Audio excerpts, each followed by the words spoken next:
हरे कृष्णा, राधे राधे। स्वागत है आपका हमारे इस YouTube चैनल पर। आप सभी बहनों को और मेरी प्यारी माताओं को करवा चौथ की हार्दिक शुभकामनाएं। यह त्योहार आपके जीवन में सदैव खुशियां लेकर आए। इस बार करवा चौथ का व्रत 20 अक्टूबर रविवार के दिन रखा जाएगा। करवा चौथ के दिन सुहागिन महिलाएं पति की लंबी आयु के लिए निर्जला व्रत रखती हैं। करवा चौथ के व्रत में व्रत कथा का बहुत बड़ा महत्व है। कथा के बिना अधूरा माना जाता है व्रत। इसलिए सभी से अनुरोध है कि कथा को पूरा सुने, कथा को बीच में ना छोड़ें। कथा का संपूर्ण फल प्राप्त करने के लिए ध्यानपूर्वक सुने।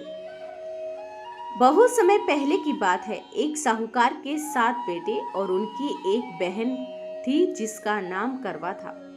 सभी 7 भाई अपनी बहन से बहुत प्यार किया करते, यहाँ तक कि वे पहले उसे खाना खिलाते, बाद में समय खाना खाते। एक बार उनकी बहन ससुराल से मायके आई हुई थी। शाम हुई। भाई जब अपना व्यापार बंद कर घर को आए तो उसने देखा कि बहन बहुत व्याकुल है। सभी भाई खाना खाने बैठे और अपनी बहन से भी खाना खाने का अनुरोध करने लगे। बहन ने बताया कि आज उसका करवा चौथ का निर्जला व्रत है। वह खाना सिर्फ चंद्रमा को देखकर उसे अर्घ देकर ही खा सकती है। क्योंकि चंद्रमा अभी तक निकला नहीं था, इसलिए वह भूख प्यास से व्याकुल हो रही थी। सबसे छोटे भाई को अपनी बहन की हालत देखी नहीं गई और वह दूर पीपल के पेड़ पर एक दीपक जलाकर चांदनी की ओट में रख देता है। दूर से देखने पर वह ऐसा प्रतीत हो रहा था कि जैसे चतुर्थी का चांद उदय हो गया हो। इसके बाद भाई अपनी बहन को कहने लगा कि चांद निकल आया है, तुम उसे अर्घ देकर भोजन कर सकती हो। बहन खुशी के मारे सीढ़ियों पर चढ़कर चांद को देखी और उसे अर्घ देकर खाना खाने बैठ गई। वह पहला टुकड़ा मुंह में डालती तो उसे छींक आ जाती, दूसरा टुकड़ा मुंह में डालती तो उसे बाल निकल आते। जैसे ही उसने तीसरा टुकड़ा मुंह में डालने की कोशिश की तो उस पति की मृत्यु का समाचार उसे मिला। वह बौखला गई। उसकी भाभी उसे सच्चाई से अवगत करवाने लगी कि उसके साथ ऐसा क्यों हुआ है। करवा चौथ का व्रत गलत तरीके से टूटने के कारण भगवान चंद्र देवता उससे नाराज हो गए हैं।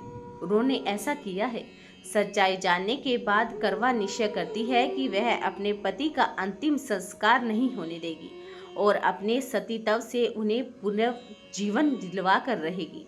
वह पूरे 1 साल तक अपने पति के शव के पास बैठी रही, उसकी देखभाल करती रही, उसके ऊपर उगने वाली सुई नुमा घास को इकट्ठा करती रही। 1 साल बाद फिर करवा चौथ का दिन आया। उसकी सभी भाभियों ने करवा चौथ का व्रत रखा। जब भाभियां उससे आशीर्वाद लेने आई तो वह प्रत्येक भाभी से यम सुई ले लो, प्रिय सुई दे दो, मुझे भी अपनी जैसी सुहागिन बना दो, ऐसा आग्रह करती रही। लेकिन हर बार भाभी उसे अगली भाभी से आग्रह कहकर चली जाती। इस प्रकार जब 6 नंबर की भाभी आई तो वह करवा उससे भी यही बात दोहराती है।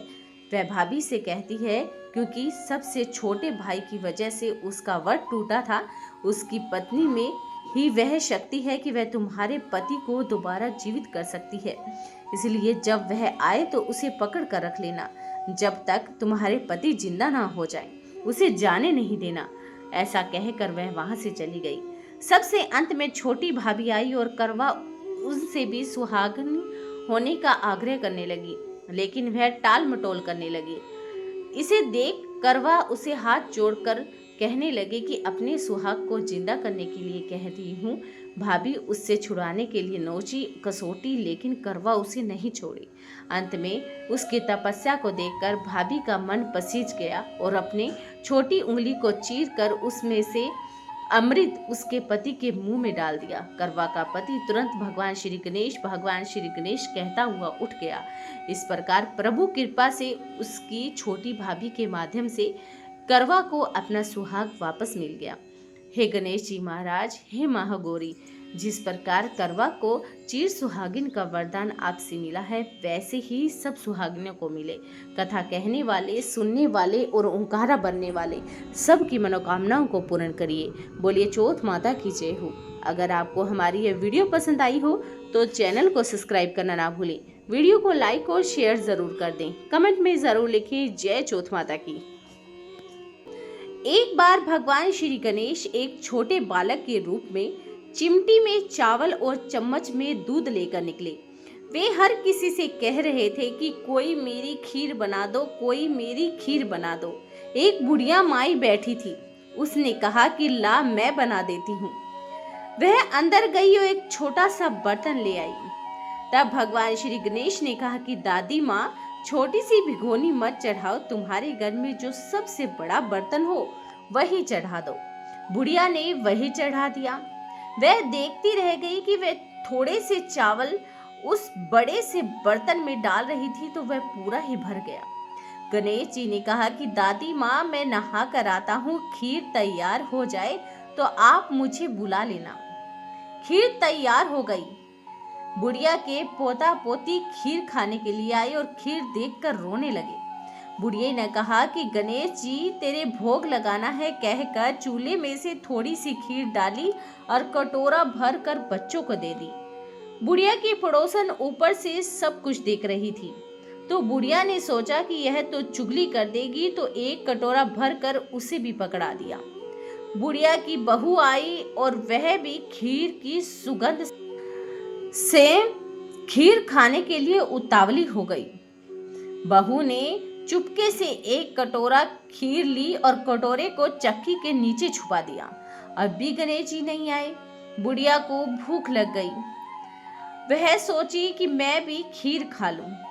एक कटोरा भरकर किवाड़ के पीछे बैठकर एक बार फिर से कहा कि गणेश जी, आपको भोग लगाना है कहकर खाना शुरू कर दिया। तब भी गणेश जी नहीं आए। बुढ़िया ने कहा, आजा रे गणेश, खीर खा ले, मैं तो तेरी ही राह देख रही थी। गणेश जी ने कहा कि दादी माँ, मैंने तो पहले ही खीर खा ली। बुढ़िया ने कहा कि कब खाई? गणेश जी ने कहा कि जब तेरे पोता पोती ने खाई तब खाई, जब तेरी पड़ोसन ने खाई तब खाई, जब तेरी बहू ने खाई तब भी मैंने खीर खाई, और जब तूने खाई तो मेरा तो पूरा पेट ही भर गया। बुढ़िया ने कहा कि बेटा, तेरी ओर तो सारी बात सच है, पर बहू बेचारी का नाम तो मत ले, वह तो सुबह से काम में लगी है, फिर उसने खीर कब खाई? गणेश जी ने कहा कि चाकी के नीचे देखो, जूठा कटोरा पड़ा है, और तूने तो मुझे फिर भी भोग लगाया, वह तो वैसे ही खा गई। बुढ़िया ने कहा कि बेटा, घर की बात है, घर में रहने दे, अब बता बची हुई खीर का मैं क्या करूं? गणेश जी ने कहा कि बुढ़िया माँ, नगरी को जिमा दो। बुढ़िया ने पूरी नगरी को न्योता दिया। नगरी वाले हंसी उड़ाने लगे कि कल तक तो भोजन का ठिकाना नहीं था, आज नगरी जिमा रही है। नगरी वाले जिमने आए, खीर पेट भर कर खाई, फिर भी बर्तन पूरा का पूरा ही भरा हुआ। राजा को जब यह बात पता चली तो बुढ़िया को बुलाया और कहा कि ऐसा बर्तन तेरे घर में कैसे आया? यह बर्तन तेरे घर में अच्छा लगे या मेरे घर में अच्छा लगे? बुढ़िया ने कहा कि राजा जी, आप ले लो। राजा ने खीर का बर्तन महल में मंगवा लिया। लाते ही खीर में कीड़े मकोड़े, बिच्छू, कैंचले और दुर्गंध आने लगी। यह देखकर राजा जी ने बुढ़िया से कहा कि बुढ़िया, बर्तन वापस ले जा, जा, तुझे हमने दिया। बुढ़िया ने कहा कि राजा जी, अगर आप देते तो पहले ही दे देते, यह बर्तन तो मुझे गणेश जी ने दिया है। बुढ़िया ने बर्तन वापस लिया, लेते ही सुगंधित खीर हो गई। घर आके बुढ़िया ने गणेश से कहा, बची हुई खीर का मैं क्या करूं?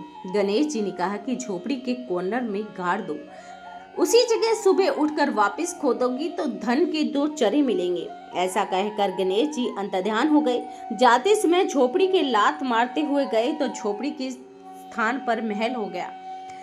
बहू सुबह फावड़ा लेकर पूरे घर को खोदने लगी तो उसे कुछ ना मिला। बहू ने कहा कि सासू जी, थारो गणेश तो झूठो है। सासू ने कहा कि बहू, हमारा गणेश तो झूठा नहीं, ला मैं देख लूं। वह सुई लेकर खोजने लगी तो टन टन करते हुए 2 धन के चरे निकल आए। बहू ने कहा कि सासू जी, तुम्हारो गणेश तो साचो ही है। सास ने कहा कि गणेश तो भावनाओं का भूखा है। हे गणेश भगवान, जैसे आपने बुढ़िया माई को दिया वैसे सभी को देना। कहानी सुनने वाले, हुंकारा भरने वाले और कहने वाले सभी की मनोकामनाओं को पूर्ण करना। अगर आपको यह वीडियो पसंद आए तो चैनल को सब्सक्राइब करना ना भूलना। वीडियो को लाइक और शेयर जरूर करना। कमेंट में जरूर लिखें जय श्री गणेश।